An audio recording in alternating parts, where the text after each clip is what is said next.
soy Benet María Marcos de socialmediablog.es. Hoy nos vamos a entrevistar con Loles Sancho y Daniel Ortega. Ambos son fundadores de Oreste Social Media, que es una empresa que se dedica al community management externo para empresas. La empresa nació hace 2 años y desde entonces llevan las cuentas de varias empresas de sectores muy diversos. Como la cuestión del community manager es algo que preocupa mucho, digamos que está muy de moda, nos gustaría desvelar un poco en esta entrevista las claves de cómo trabaja un community manager, cómo se organizan, qué es lo que hacéis, ¿no? Entonces, os voy a hacer una pregunta muy complicada al principio y es, ¿qué es para vosotros un community manager? Principalmente un community manager es la persona que escucha a la empresa y traslada toda esa información de la mejor manera posible al público, al cliente final. ¿Lo ves tú igual?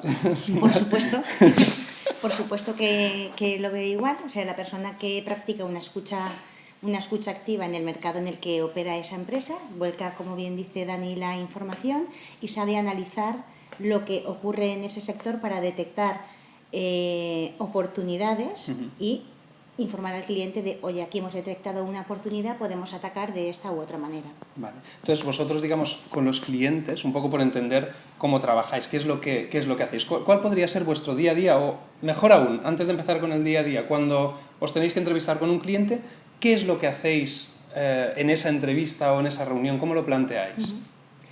Pues mira, cuando nosotros nos llama un cliente a Oreste solicitando de nuestros servicios, lo primero que hacemos es concertar una cita con él, porque lo que nos interesa es escuchar al cliente para ver qué nos cuenta, qué necesidades tiene y qué inquietudes tiene con respecto a esto del tema del social media. Antes de ir a casa del cliente, lo que hacemos es monitorizar un poco esa marca en los medios online, pues para ver un poco cómo está posicionada, qué mensajes está lanzando, a qué se dedica y así después contrastar la información que nosotros, por nosotros mismos, hemos estado analizando con lo que nos dice el cliente.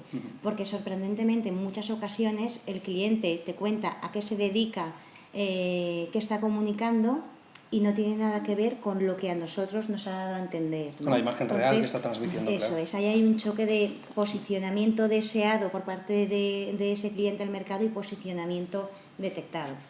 Entonces, nos reunimos con este cliente, escuchamos todo lo que nos dice y después de la información que tenemos con la recabada del cliente intentamos ajustar una propuesta ad hoc a lo que él quiere.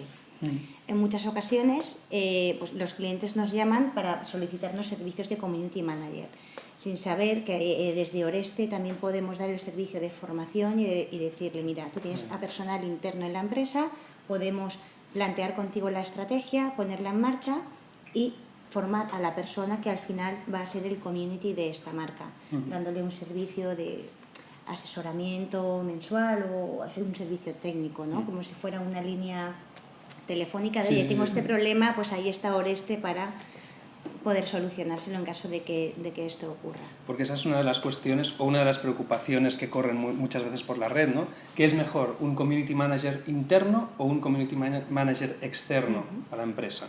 ¿Cómo lo veis vosotros? Hombre, siempre depende muy bien de la estrategia y depende mucho del cliente. Es cierto que hay mucha sobreinformación, pero al final el cliente no sabe ni lo que es un community manager, el que más y el que menos. Entonces sí que es verdad que hay que darle a entender lo que es el community y lo que puede hacer por él. Entonces, como decía Loles, lo mejor es un poco hacerle esa formación para que el cliente valore el servicio y lo ponga en marcha o bien lo llevemos nosotros. Vale, yo hace poco entrevistamos a Juanra Sargantana del restaurante Sargantana en Valencia. Vosotros lleváis la parte de community management de Juanra.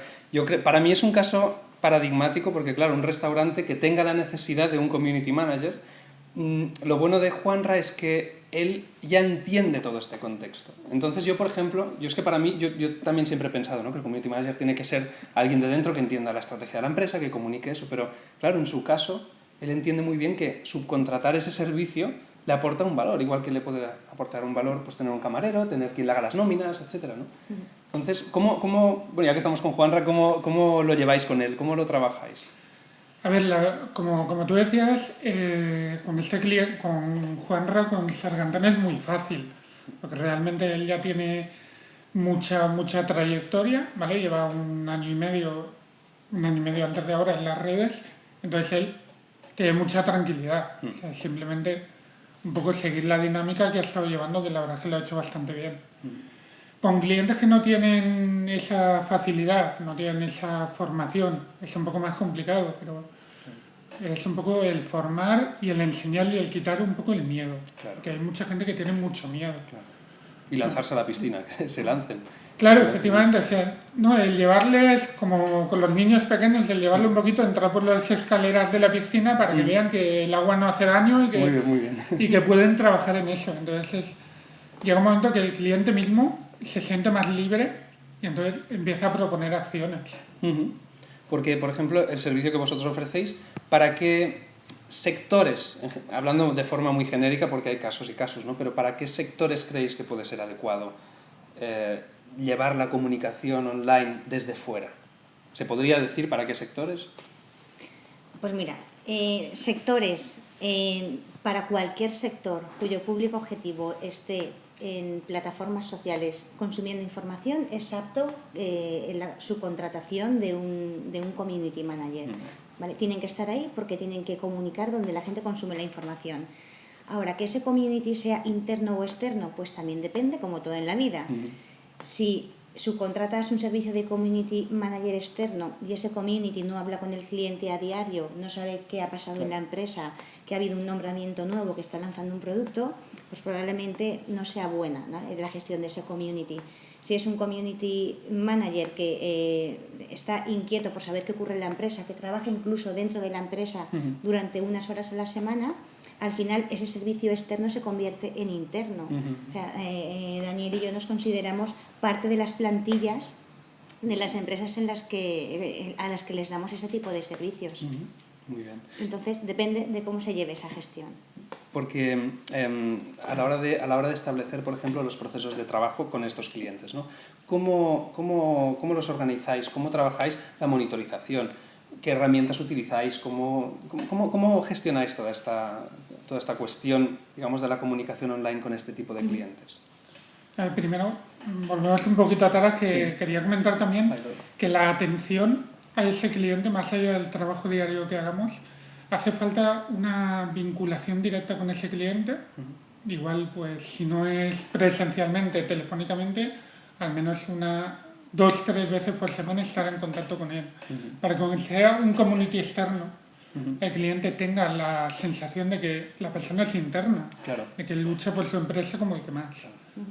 Entonces eso ahí no evita que la gente diga, ¿es externo o interno? Porque nosotros nos podemos considerar interno porque estamos trabajando de forma externa, por la implicación que le ponemos.